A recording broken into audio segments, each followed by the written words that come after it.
O Spirit of our loving, liberating, and life-giving God, fall afresh on us, kindle in us by your word the fire of your love. Amen.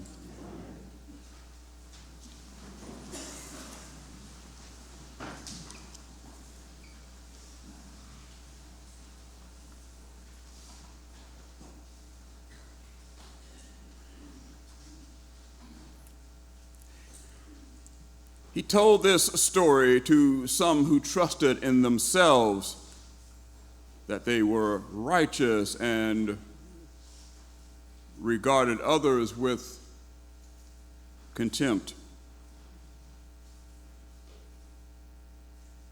I'm going to tell you a story.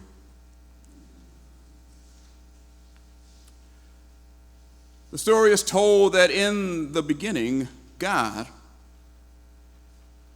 began to craft the heavens and the earth with God's very breath. God had a vision. The earth in its raw form was chaotic. But like a hen over her chicks, God's very breath brooded over the earth. Then God inhaled, and God exhaled, and with each act of inhaling and exhaling, the chaos was transformed into order, into a relationship of parts, interconnected and interdependent in a dynamic tension. And in this process of breathing, God breathed the human into being. God said the human will bear my image and bear my spirit and be a living soul who will have agency to steward the earth. And after pondering a bit more, God determined that a companion human was needed. And so God split the first to birth a second. Now there was profound intimacy in God's vision. God's very voice, very breath held all things together in order. There was order and life. There was paradise. And it was very good. And then there was trouble.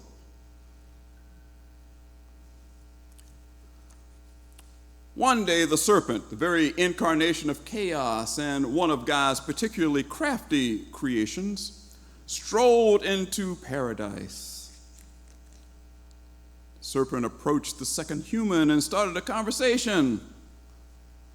My, don't you look good? Wow, what a great setup you have here. What peace, what beauty. I'm impressed. Oh, serpent, you flatterer. You know what to say.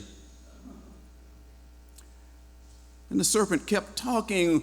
Well, I understand that God gave you agency and authority, but it seems God gave limits too, and, well, I wonder what God is trying to hide. Oh, no, it's not like that. We just can't eat the fruit of that tree over there. That fruit will kill us. Girl, please. God is holding out on you. That fruit is not deadly. In fact, you will be even more like God if you eat it.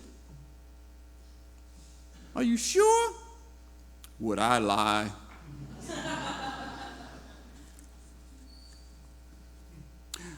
So after a moment, the second human walked over to the forbidden tree, picked a forbidden fruit, and bit into it, and was amazed that death did not seem to come.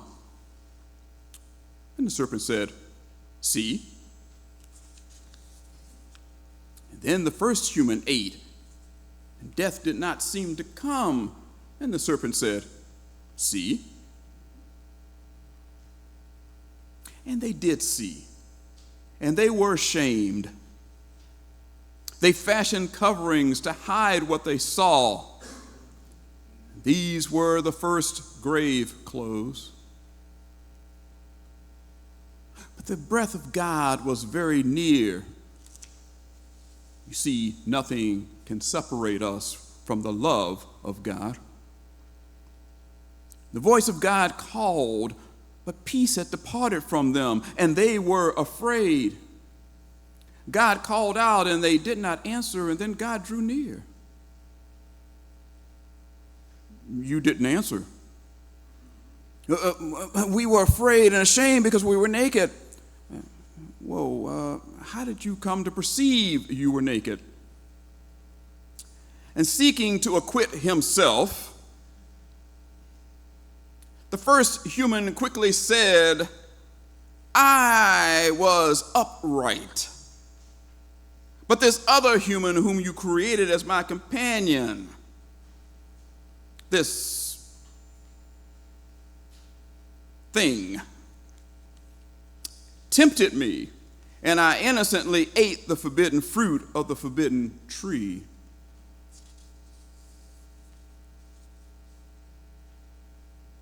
Now the second human shrunk back. The sting of the accusation adding to the shame that was already pressing on her. She said in a soft voice, yes, I ate. The words of the serpent seemed reasonable. So there was death. Trust was broken. The serpent, of course, gave no defense at all. After all, chaos was his game. But God was grieved. And yet, God remained faithful, because what can separate us from the love of God? Not even death, not even broken trust. The vision of God did not waver. The love of God did not fail.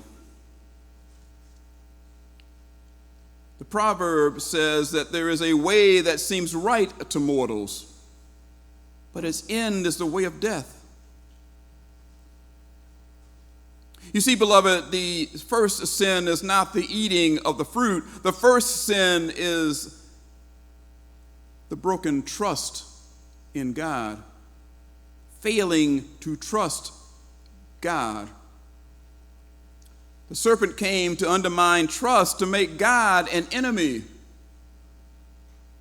And once God is perceived to be a problem, then all that God has created, all that God is, all that God represents and envisions becomes suspect, and by extension, a problem.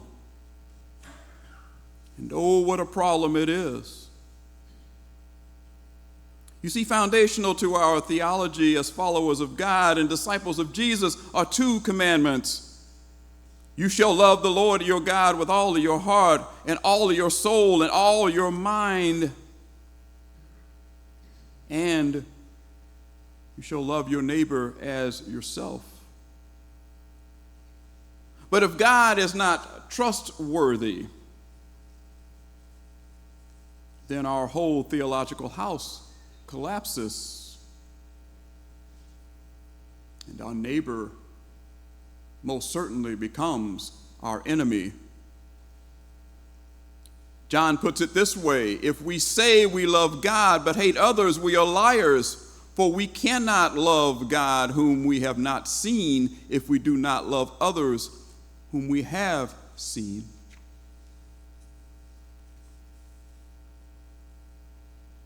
It is through such lies that we find ourselves tempted by a world that is being managed, for the most part, in order to eliminate God as serious player and a real character. We live in a world that seems to value throwing others under the bus to make ourselves look better, who love very wretched and violent turns of words and rhetoric to demean, who lean on their own understanding, who have watched too many episodes of Lost in Space, where we remember that episode where one of the robots goes crazy and talks about crush, kill, destroy. We live in that world. A world where righteousness seems to be built on the backs of others. But God invites us to imagine another world. God invites us to another vision. God invites us to practice prophetic imagination, which consists in the capacity to hold a world other than the one that is in front of us. God invites us to imagine a world where God is a serious player and a real character in the world that, wait for it, God created. You see, we did not create God. God created us. Beloved, God is trustworthy. And in this world that the prophetic imagination imagines, it is a world characterized by love, an enduring love, a love that requires humility. Humility requires submission, and submission requires trust. The old saints sang, "I will trust in the Lord until I die." Let us be in mutual submission one to another and humbled under the mighty hand of God, who is trustworthy. Amen.